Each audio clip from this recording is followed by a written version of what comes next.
Armazenamento em sistemas hidrelétrico bombeados, SHB. A hidrelétrica bombeada ou reversível é o maior método de armazenamento de energia. Ela atualmente responde por 70 a 80% de todo o armazenamento de energia em larga escala no mundo. O conceito de SHB é bastante simples. Bombeie água morro acima e libere água para gerar eletricidade quando necessário. Normalmente, a água é bombeada para um reservatório superior como mostrado. A fase de subida é geralmente feita à noite, ou sempre que a eletricidade é barata e abundante. Durante os períodos de alta demanda de eletricidade, a água é liberada do reservatório superior para fluir ladeira abaixo, até um reservatório inferior passando, através de uma turbina para gerar eletricidade. Este esquema de subida e descida é muito mais barato do que a alternativa de usar geradores tradicionais de combustível fóssil, para atender rapidamente aos picos de demanda. Podem ser duas unidades separadas com uma bomba elétrica para mover a água morro acima e um turbogerador para eletricidade, quando a água flui para baixo, mas mais frequentemente, o gerador e o motor são a mesma unidade que atua de modo invertido.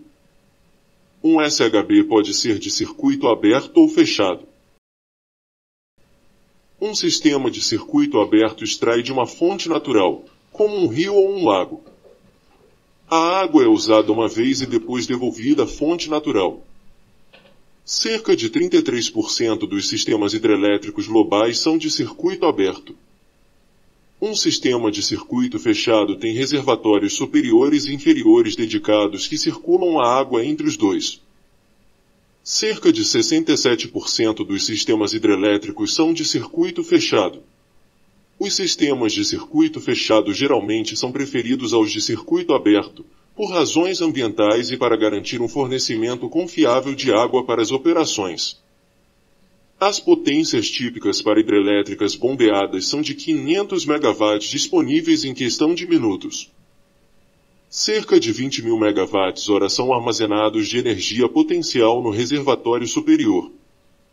No armazenamento hidráulico bombeado, se 1 MWh de energia é gasto para bombear água até o armazenamento da hidrelétrica, cerca de 0,7 a 0,8 MWh estarão disponíveis para uso depois que a água for liberada para acionar a turbina e o gerador para produzir energia elétrica. Os outros 0,2 a 0,3 MWh de energia serão convertidos em formas não úteis de energia e perdidas no ciclo, significando uma RTE de 70 a 80%. Algumas das perdas de energia ocorrem nos dispositivos auxiliares utilizados no processo de armazenamento de energia, muitas vezes sob a forma de calor residual. Além disso, as perdas de energia podem estar ligadas às perdas mecânicas ou materiais, por exemplo, vazamentos e evaporação de água do armazenamento bombeado. A International Hydropower Association, IHA, estima que os projetos de SHB em todo o mundo armazenam até 9.000 GWh de eletricidade e que a capacidade de armazenamento hidrelétrica bombeada aumente quase 50%, para cerca de 240 GW, até 2030. Como vemos neste mapa, este não é um típico empreendimento brasileiro. A maior parte destes sistemas localiza-se nos países altamente industrializados, com destaque para Estados Unidos, Japão, Alemanha, Espanha, China, Itália, Noruega e França. Espera-se que o SHB continue sendo a opção mais barata, junto com o armazenamento de energia de ar comprimido, para aplicações com longos ciclos de carga-descarga até 2025. Como já vimos, o armazenamento de energia hidrobombeado tem uma relação EP que pode variar dependendo do tamanho do reservatório e da queda de altura. As futuras decisões de implantação de SHB precisam levar em consideração o progresso da redução de custo das baterias e outras tecnologias de armazenamento.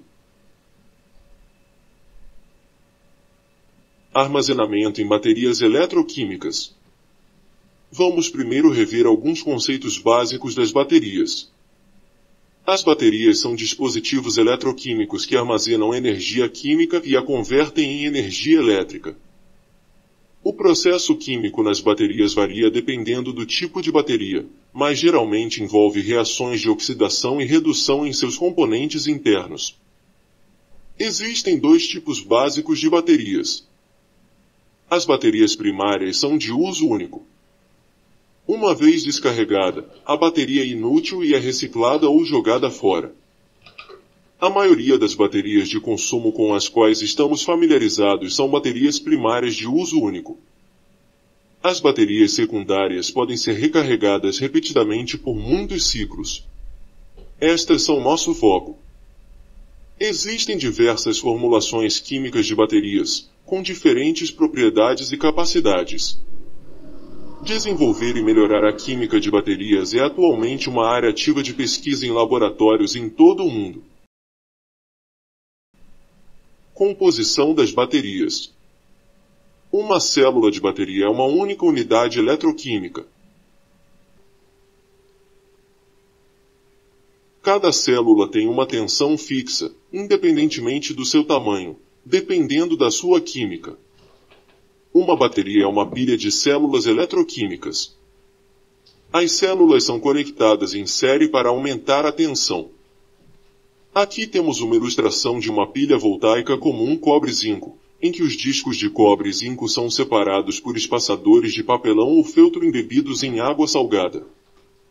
Na bateria automotiva de chumbo ácido, 6 células de 2 volts são conectadas em série para criar a familiar bateria de 12 volts. Na construção mais comum, ânodo e cátodo são placas retangulares planas, dispostas e interligadas alternadamente, com separadores de material poroso não condutor, para evitar contato elétrico direto.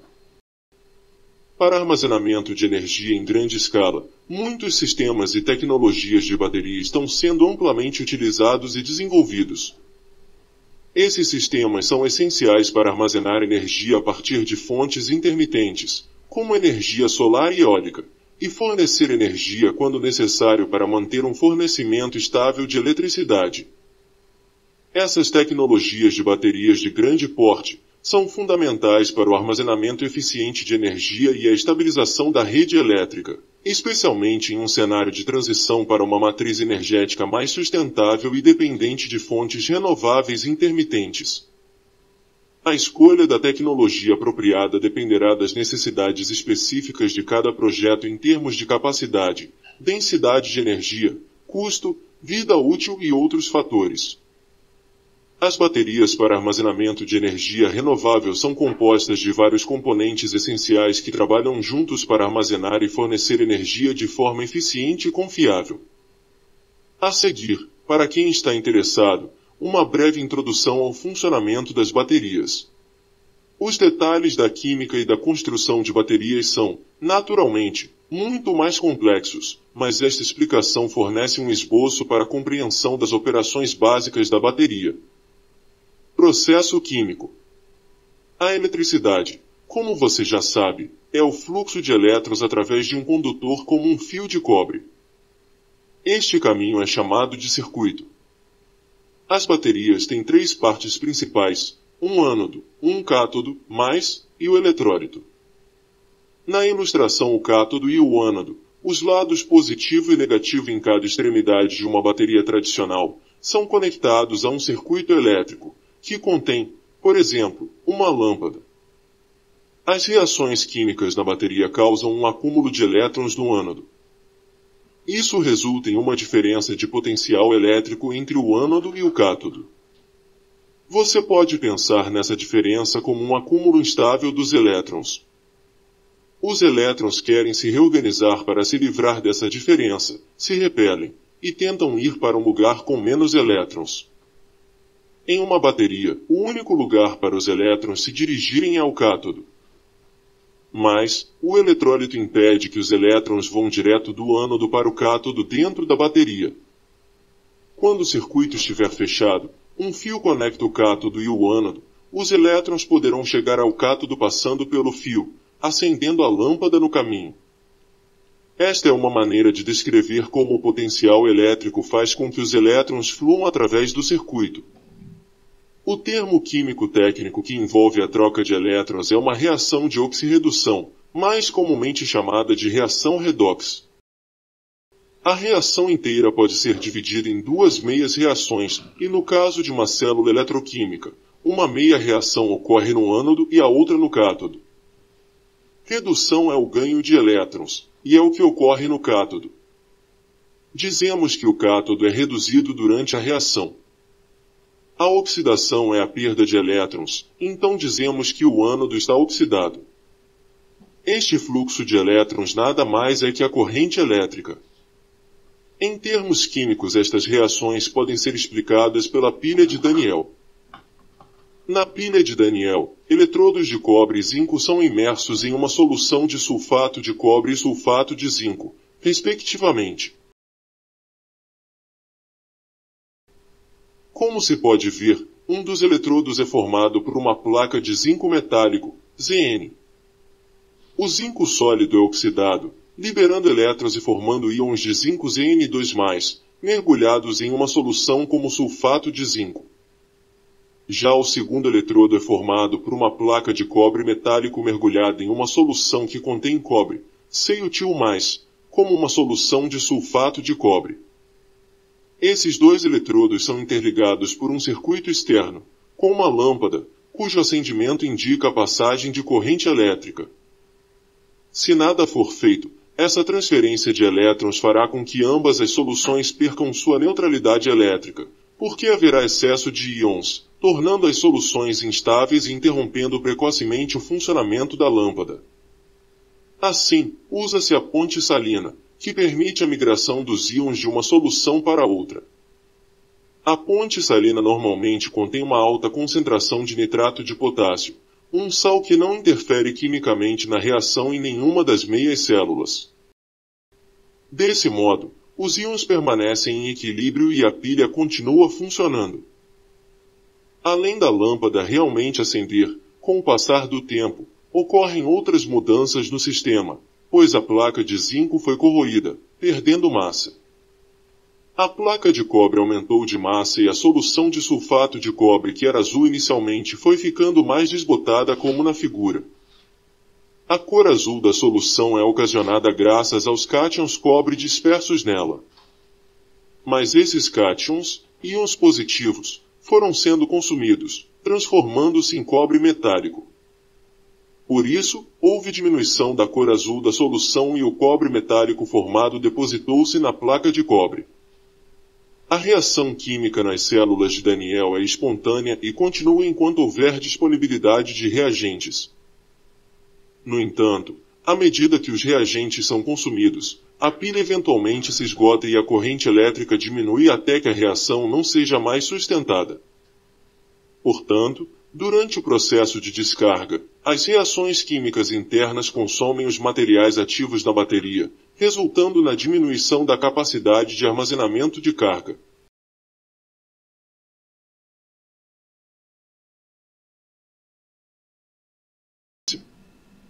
Capacidade é a energia da bateria em função do tempo, que é usada para descrever o período de tempo que uma bateria será capaz de alimentar um dispositivo. Uma bateria de alta capacidade será capaz de continuar funcionando por um período mais longo antes de ficar descarregada, isto é, sem corrente. A capacidade da bateria é medida em ampere-hora. Como o nome sugere, isso significa quantos amperes a bateria pode fornecer em uma hora. Por exemplo, uma bateria de lítio de 12 volts com capacidade de 100 Ah pode fornecer 100 amperes a um dispositivo de 12 volts por uma hora. A mesma bateria de 100 Ah poderia fornecer energia por 4 horas, 100 dividido 25 é igual a 4, a um dispositivo de 25 Ah. Se uma bateria é especificada como 12V50, isso significa que a bateria funciona em 12 volts e tem uma capacidade de 50 Ah. Na prática, para baterias de chumbo ácido, a capacidade nominal, isto é, de acordo com as especificações, difere muito da capacidade efetiva, pois esta capacidade vai diminuindo pelas degradações causadas pelos ciclos carga-descarga. Sempre que uma carga é conectada, ela extrai corrente da bateria, resultando em sua descarga. Vimos que conforme a corrente flui, ocorrem reações químicas que consomem os materiais ativos da bateria, resultando em uma redução gradual da carga armazenada. O gráfico representa as características de descarga, tensão versus porcentagem de carga, de uma bateria de chumbo ácido típica de 24 volts, que não foi carregada ou teve corrente consumida por algumas horas. No exemplo, a bateria de chumbo ácido de 24 volts, 100% carregada, terá uma tensão de saída de cerca de 25,6 volts. No estágio de carga de 50%, a tensão de saída da bateria é de cerca de 24 V. Uma vez que a bateria esteja com 30% da carga, a taxa de descarga da bateria aumenta acentuadamente para uma descarga completa. Note que a faixa entre 40% e 80% de carga é a faixa mais estável, aproximadamente 0,5 volts de variação. Isso significa que, nessa faixa, a bateria descarregará lentamente e produzirá a tensão de saída nominal. A faixa entre 40% a 0% de carga é a zona mais instável e apresenta uma queda repentina de tensão, e a bateria não deve ser operada idealmente nesta faixa, pois pode reduzir significativamente sua vida útil. Nas aplicações fotovoltaicas é comum o uso de um inversor de backup programado de forma que a bateria seja desconectada, quando a tensão de saída estiver em torno de 22 V.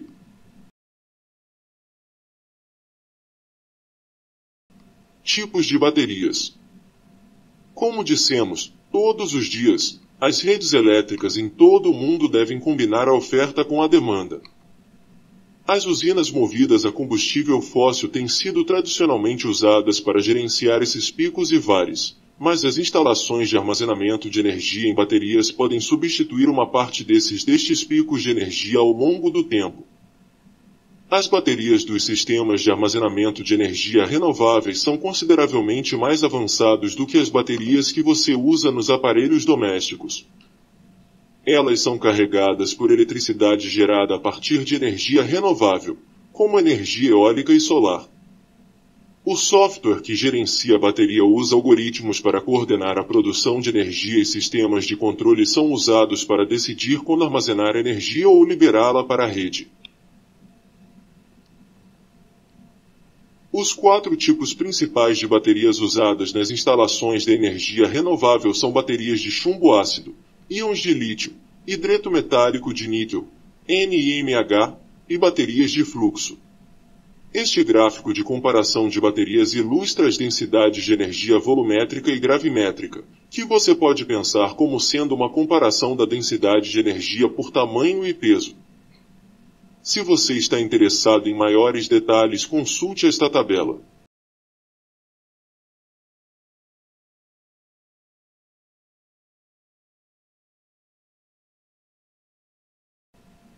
Baterias de íons de lítio. As baterias de íons de lítio são as mais bem-sucedidas nos últimos anos, e podemos ver por que na tabela.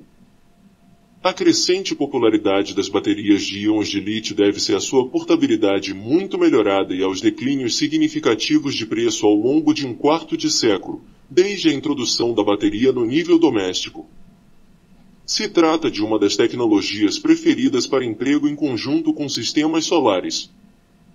No entanto, o custo da tecnologia ainda é alto e pode ser uma limitação na aplicação em escala.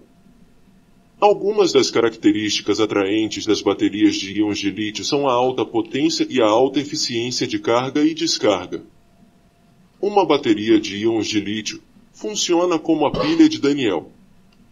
O separador poroso permite que íons de lítio passem através dele ao mesmo tempo que separa o ânodo e cátodo dentro da célula. Alumínio é usado como coletor de corrente catódica e cobre como coletor de corrente anódica. Os eletrodos dentro da bateria são submersos em um eletrólito, que permite a transferência de íons Li+ entre o ânodo e o cátodo. As baterias de íons de lítio são escaláveis, desde consumo muito baixo até instalações de escala de serviços públicos muito grandes, como mostrado na foto.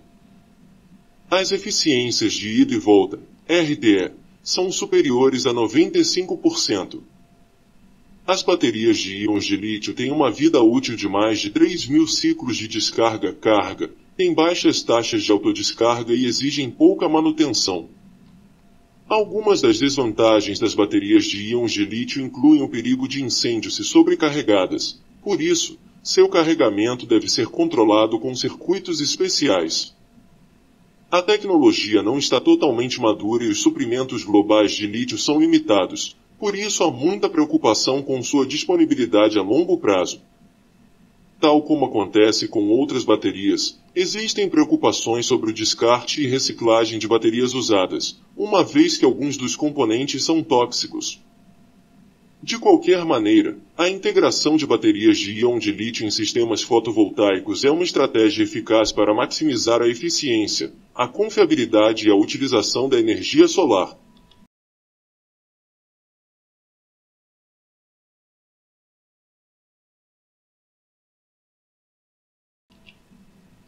Baterias de fluxo. As baterias de fluxo, ou baterias de fluxo redox, são únicas na medida em que seus componentes eletroquímicos são dissolvidos em líquidos armazenados em tanques externos. Os fluidos eletrolíticos nos tanques são unidos nos lados separados de uma membrana íon seletiva. A membrana permite a troca iônica entre ambos os lados, acompanhada por um fluxo de elétrons em um circuito externo. Em particular, a bateria redox de vanádio é um tipo de bateria de fluxo recarregável que emprega íons de vanádio como portadores de carga. A bateria usa a capacidade do vanádio de existir em uma solução em 4 estados de oxidação diferentes para fazer uma bateria com um único elemento eletroativo em vez de 2. Uma atração das baterias de vanádio é que a capacidade é limitada apenas pelo tamanho do tanque, podendo ter uma vida útil de 15.000 a 20.000 ciclos. Elas são relativamente seguras para operar com baixos custos operacionais e tempos de resposta rápidos. Por várias razões, incluindo seu volume relativo, as baterias de vanádio são normalmente usadas para armazenamento de energia da rede, ou seja, conectadas a usinas de energia fotovoltaica. Os desafios das baterias de vanádio são a eficiência de ida e volta, RTE, relativamente baixas de 75 a 80%, baixas densidades de energia de 20 a 25 Wh por quilo, o que requer grandes tanques, consequentemente, grandes requisitos de espaço. Em 2022, Dalian, na China, começou a operar uma bateria de fluxo de vanádio de 400 MWh e 100 MW, então a maior de seu tipo. Em resumo, as baterias de íon de lítio são frequentemente usadas em sistemas menores, como residenciais e comerciais, devido à sua alta eficiência e densidade de energia. As baterias de fluxo são mais comumente usadas em aplicações de grande escala, como armazenamento em larga escala em redes elétricas. A escolha entre as duas tecnologias dependerá da aplicação, do espaço disponível, da necessidade de escalabilidade e da capacidade de investimento, porém ambas as tecnologias têm seus lugares e são utilizadas com sucesso em diferentes cenários, dependendo dos requisitos específicos do projeto e das metas de armazenamento de energia. De uma forma geral, as baterias estão crescendo rapidamente como uma tecnologia de armazenamento de energia. As baterias de íons de lítio dominam todas as outras, com cerca de 75% da capacidade instalada e 67% de todas as instalações. Isso pode ser atribuído à excelente eficiência de armazenamento de ida e volta, RTE, à criação de uma grande base de fabricação internacional e ao declínio paralelo nos custos de fabricação que advém disso. Existem muitas químicas de baterias concorrentes, o que significa que melhorias no armazenamento de energia também estão ocorrendo rapidamente. Variações nas químicas de íons de lítio dominam o armazenamento de baterias porque são eficientes, flexíveis e escaláveis. Mas uma tecnologia não atende a todas as necessidades. A promessa de células de combustível, ver mais à frente, continua a ser uma visão para o futuro. A pesquisa contínua de baterias pode ser perturbadora, criando novas químicas e designs de baterias que eclipsam as ofertas atuais, mas teremos que ver.